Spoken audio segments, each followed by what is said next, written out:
Wendig, and here with another episode of the Star Wars podcast. And today's episode is about the book Afterbirth by Chuck Wendig.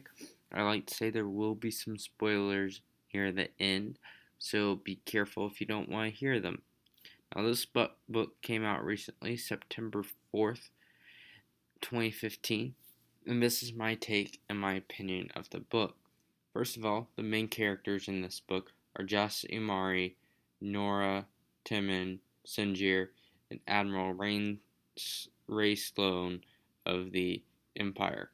Some recognizable minor characters that come up a couple times are Admiral Akbar and Wedge Antilles. There are also a couple of Imperial minor characters such as Pandion and Moff Pandion and several others that come up several times that aren't well recognizable from the past. So the setup of this book is a normal chapter style with interludes spread throughout the book.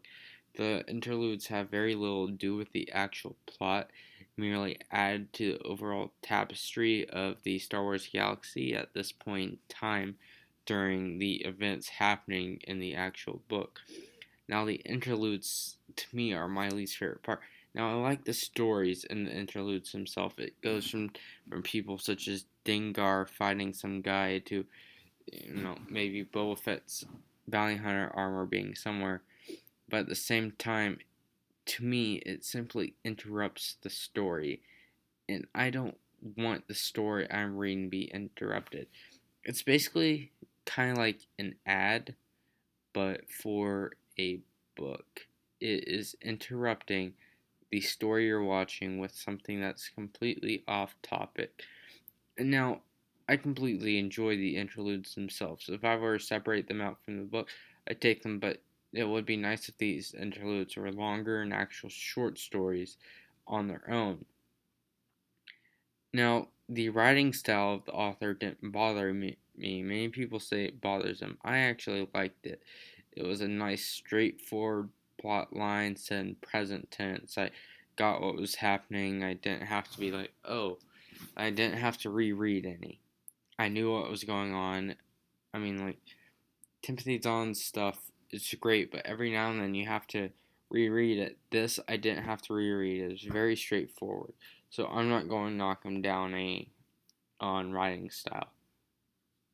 The other thing that really perks my interest about this book is the fact it isn't about the main Star Wars cast, Han Solo, Princess Leia, all that. I am so excited to get a book that isn't about a main character we've seen before, such as, Tarkin or someone from a television show or something.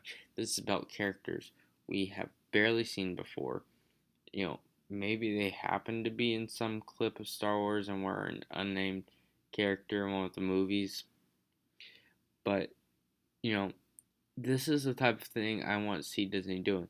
Coming out and making big books. Okay, this guy in the cantina, what's his actual background story? Now, we have some background stories from Tales of Mos Eisley Cantina, but those are no longer canon. Okay, pick out one of those random characters, make a whole novel based on them. It doesn't have to happen at the same time that character was actually in the cantina. This is the sort of thing I want Disney to do with the books and with the comic books. I want them to focus on characters such as these ones, such as Jasimari and Nora and Tim and Sinjir, that didn't have any focus before, or no one even knew existed before. I want to see different aspects of the Star Wars universe outside of the books and the movies. Like, I loved the old expanded universe. It was great. It told good stories. But the problem with it was stuck to a main cast of characters. There were very few books outside. There were very few books that weren't short story collections that were based on non-main characters. They were all based on characters such as Yoda or Anakin or Obi-Wan Kenobi or Luke Skywalker, Han Solo. So this is showing that Disney is going to expand into that the books can last for a much longer period of time without having to worry about intertangling the stories with other stories. This also allows you to tell many more unique stories and not have to get stuck in the same old storylines over and over again in the Star Wars universe. That can happen. So I'm happy Disney is taking this route. And as many people may not like this book, I enjoy the fact that it's not being based off of main characters. And this is one of the reasons I made sure I read this book to completion. So overall, I really did enjoy this book. Now, the basic plot line of the book includes Wedge Antilles being captured, and he sends out sort of call for help, capturing uh, Nora's attention, and they meet up with the bounty hunter who's already met up with Sinjir at this point, who's some drunken Imperial who's like decided to leave the Imperials or something. And so the bounty hunter enlists their help to help her get bounty, while Nora is able to save Wedge Antilles at the same time. All ends up good, and the group ends up working as some sort of team for the New Republic in the end. So that's the basic storyline to the chapter, to the book. I hope this gives you a good idea. I would personally recommend this book. I think it is a better read than some of the worst Star Wars books out there. I certainly enjoyed it more than the Darkness trilogy by Troy Denning or Choices of One by Timothy Zahn, even though I love most of his books.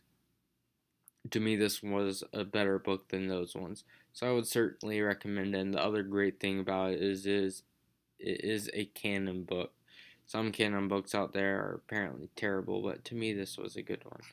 So, thanks for listening. This is Star Wars Indiana signing out. Please come back next time.